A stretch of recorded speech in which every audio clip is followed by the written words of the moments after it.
What happens when a repeat offender gets one last chance instead of prison? And why does the judge warn that a single mistake could instantly turn probation into 10 years behind bars? Stay until the end, because this courtroom hearing takes several unexpected turns, and the judge's final warning is one you won't forget.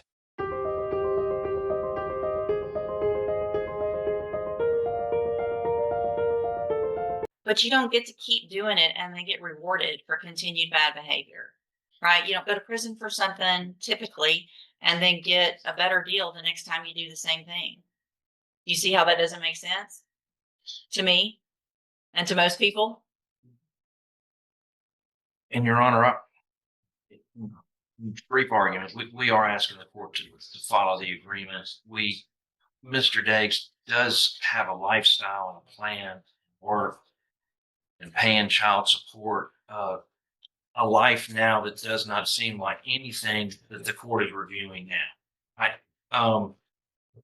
The court does have the mechanism, of course, to really put them in jail for a long time. The more recognition therapy could work, any other type programs the court may have. We believe he can do it. I mean, so I guess the case is from 2024. Have you been out since then on bond? And I got the letter, and I'll take judicial notice of the court's file. It does include a letter that was sent over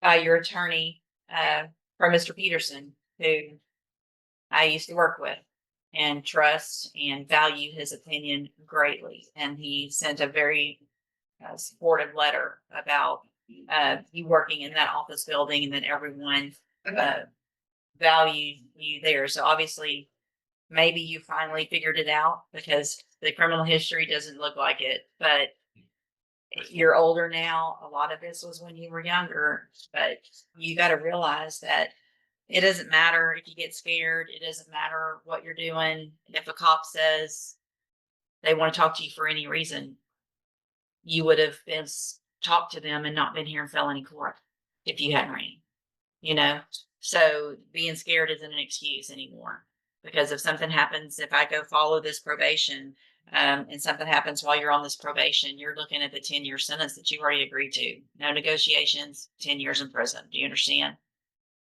All right, then I'm going to find that you entered your previous plea of guilty freely and voluntarily.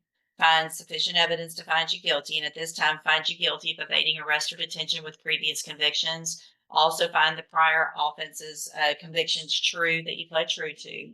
Sentence you in accordance with your agreement to a term of 10 years in prison, but I'm going to probate that. You'll be on probation for 10 years. The order to pay the 6 years, Judge. It's 10 probated for 6. Okay, sorry. The PSI has it as 10. That's right. So that would have been one of those corrections. Yes, I have that. 6 years probation. You're ordered to pay the $500 fine and to follow all of the rules and conditions of probation. It sounds like this shouldn't be a problem for you. It's just following the rules, going to probation, do your community service, keep working, and you should be fine. You'll be able to serve that 10-year sentence while you're out on probation. The other side of that, though, is if you violate any condition of probation, you'll be brought back into court, and your probation can be revoked, and you would be facing that 10-year sentence that you've agreed to. Do you understand? All right, I'm handing you the trial court certification that shows this was an agreement that I followed, and so you waived your right to appeal. I also handed you a written admonishment regarding your ineligibility to possess a firearm or ammunition. Because of the judgment entered against you, you're ineligible under Texas law to possess a firearm or ammunition. Possession of a firearm or ammunition could lead to charges against you. If you have any questions about the laws that make you ineligible to possess a firearm or ammunition, or about how long that lasts, you can talk with Mr. Lane. If you'll just have a seat here in the courtroom, watch for probation. She's going to call you up to her desk when she's ready to go over your paperwork. Good luck to you, sir. Thank you. Would you turn that window down, see if maybe it'll kick on? Terry finished around. He was earlier on that. Okay. Okay. Thank you.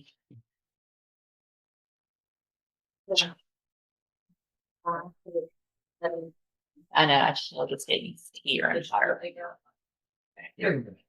Let's see. Okay.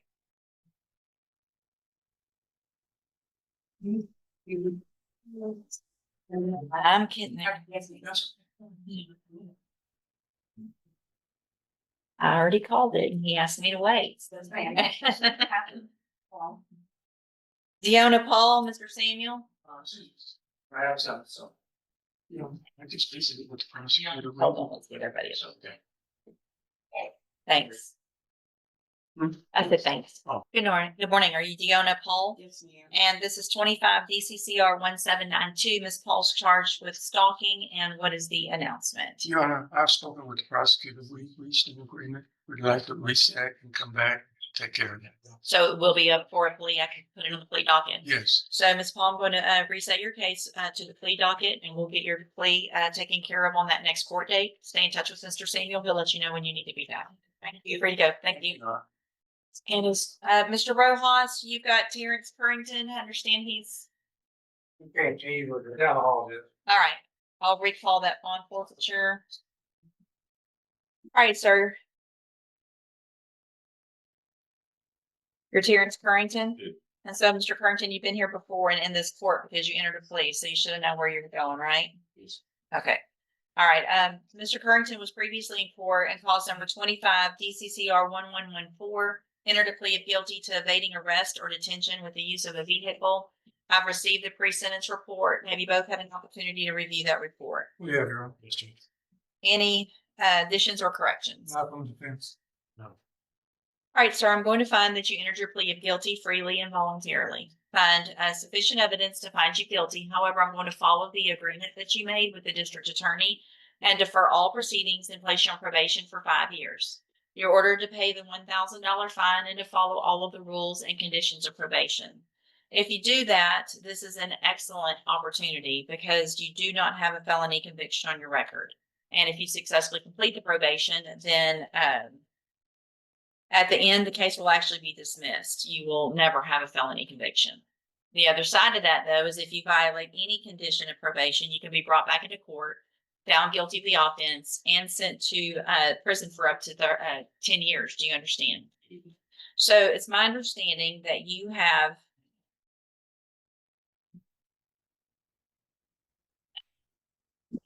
a THC card through the Texas Compassionate Use Program. Is that correct? Okay, so here's the thing. If you have that card, you can only use what they give you and the amounts that they give you. Right? So when you were caught here, you had a whole lot more stuff that you weren't supposed to have. 2.6 ounces.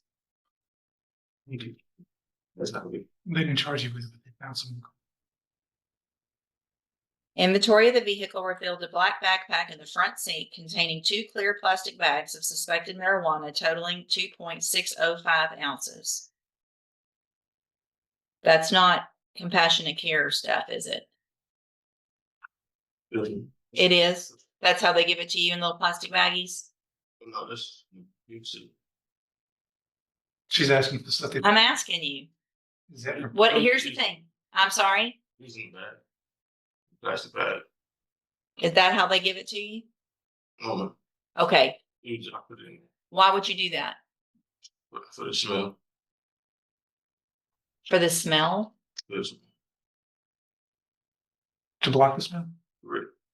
Well, if you've got a card, then why are you trying to block the smell? I just don't want to be right by smell like. Well, how about don't keep it in your car at all? That too. That too. So here's the thing. Having that card doesn't mean you just get to do whatever you want and be high and drive a vehicle.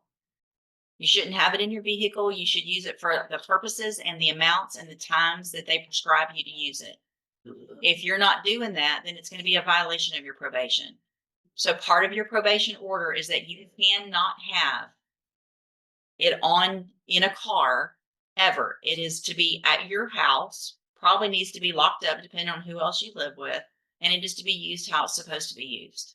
If there's any issue with that, then it's going to be a violation of your probation, whether you have the card or not. You understand? Okay. I'm handing you the trial court certification that shows this was an agreement that I followed, and so you've waived your right to appeal. You need to have a seat here in the courtroom. Probation will call you up to their desk when they're ready to go over your paperwork. One wrong decision can completely change a person's future, and this courtroom hearing proves it. If you enjoy real courtroom cases, powerful judge moments, and legal stories with important lessons, make sure to subscribe and turn on notifications so you never miss our next upload. Thanks for watching, and we'll see you in the next case.